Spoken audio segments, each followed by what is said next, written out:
TLDR, if you're on a budget and want a very decent quality gaming mouse for the price, look no further than this mouse, and please be sure to use the Amazon affiliate links in the description down below. If you want more detail, don't go anywhere guys, we'll get to it. What's up you guys, this is Johnny of Johnny Cell Productions here, reviewing the Zelotes T90 gaming mouse. Now before I commence with the review, I should tell you guys that this mouse has been sold not only under the Zelotes name, but with different dealers, also with these names.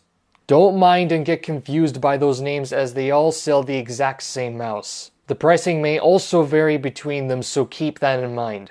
Without further ado, let's get to the good stuff. This cool looking gaming mouse has a matte and hard glossy finish, rubber black painting for the grippy left, middle, and right mouse buttons, including the bottom half of the mouse's face. Its popping red accented buttons give this mouse a black-red dominant look like my laptop headset and capture card. For the price it sells for, the hard plastic used for the mouse is really durable in many situations.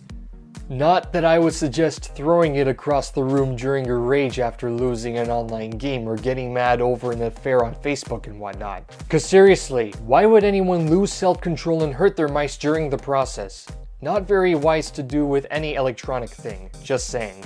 With that being said, the mouse when used with adequate care is sure to last a long time while still having very fun gaming moments with it. My rating for the build quality is an 8 out of 10.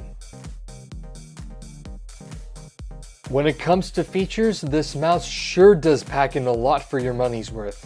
First and foremost, this is a USB plug-and-play driver-free mouse with the cost of having a total of 8 non-programmable buttons. It's great for those of you who are mostly simple and don't need too many buttons to use and could care less about the button customization via dedicated mouse driver software. The scroll wheel, by the way, is perfectly smooth with subtle and quiet notches to tell how much it's scrolled. According to Zelotes themselves, it has an internal and external ergonomic design for creating the ultimate gaming concept, which is long use without fatigue. And as the owner of this mouse for 10 months as of the time I recorded this, I can concur to what they said there. As for my large hands, it is extremely comfortable to use at a palm grip.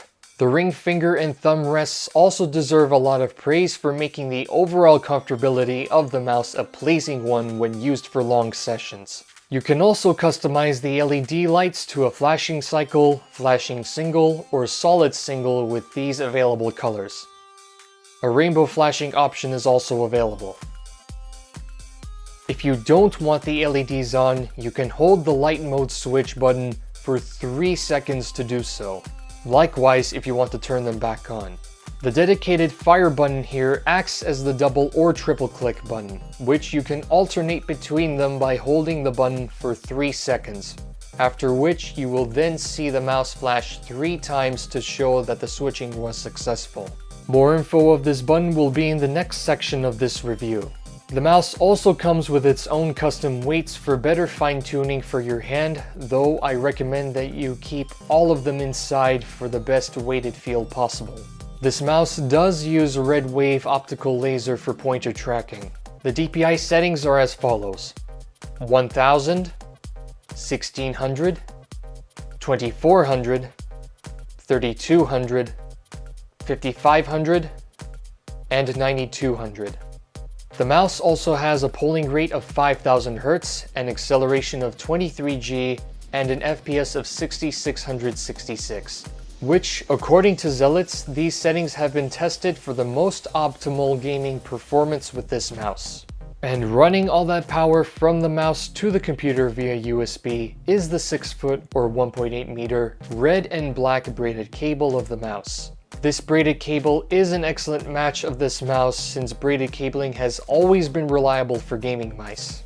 I must remind you guys that when you first get this mouse, please be sure to remove all, I repeat, all of the protective blue film from the top and bottom of the mouse.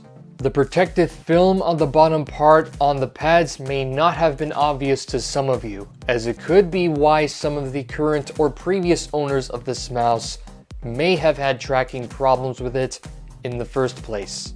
So please remember to do so. There is already a note for it from the manufacturer as seen here. My rating for the features is a 9.5 out of 10. Just as you would expect for any mouse, it works as well as any other working mice you have been using, except better of course. However, this section of the review will mainly focus on the gaming aspects of this mouse. And you guys must have clicked on this video to see the fire button demo anyway, so let's hop to it. Now for this test, I did test out 2 FPS PC games to see how the fire button would work with those 2 games. Now, as you guys can see from the results of the testing that I've done here, it does look like that the double and triple click function of the mouse button does mostly seem to work, though I would have to remind you guys that with certain games like this, the fire rate of the weapons in these certain games and whoever develops these games, because coding, are significant factors to how it does the job well. In conclusion from the testing that I have done, yes, it does look like the fire button mostly does work, though I must remind you guys again, it does depend on many factors on the different games you're playing, especially with the fire rate of the weapons and whoever develops those games. As for the other types of genres of PC games out there, that is up for debate and it's up to you guys to test it out for yourself. Now I have been looking at some rumors about the mouse actually resetting itself when holding the left and right mouse buttons at the same time for 2 to 3 seconds. I have tried it for myself recently and have came to the conclusion that the claim is utter nonsense, unless you guys could somehow prove me wrong. However, it looks to me that the mouse mostly looks like it's catered more to starters, casuals, and to some professional esports players who just want to keep things simple. As I have mentioned before, this mouse does not have programmable buttons, so you may want to look elsewhere for gaming mice with programmable buttons. As for DPI sensitivity, the DPI settings in the mouse have already been fine-tuned and tested to make the transition to using different monitors seamless and intuitive. My rating for the performance is a 7.5 out of 10. Knowing that I had my mouse for almost a full year since I got it, and that it still performs as great as I first opened it from its packaging, this affordable gaming mouse is sure to be one of the hidden gems when it comes to value for how reliable it is in the long term. When used with adequate care, of course, as I mentioned earlier. My rating for the reliability is an 8 out of 10. If you are looking for a slick-looking gaming mouse that is very comfortable, simple to use, and or you just need a new replacement ASAP, the Zelotes T90 may be for you. Don't forget that you make the decision whether to get this mouse or not. My final rating for the mouse is an 8.3 out of 10. I trust that this review really helped you guys, and if I have convinced you, please use the Amazon affiliate links in the description below to get your T90 right now. Thanks for watching, and I'll see you later.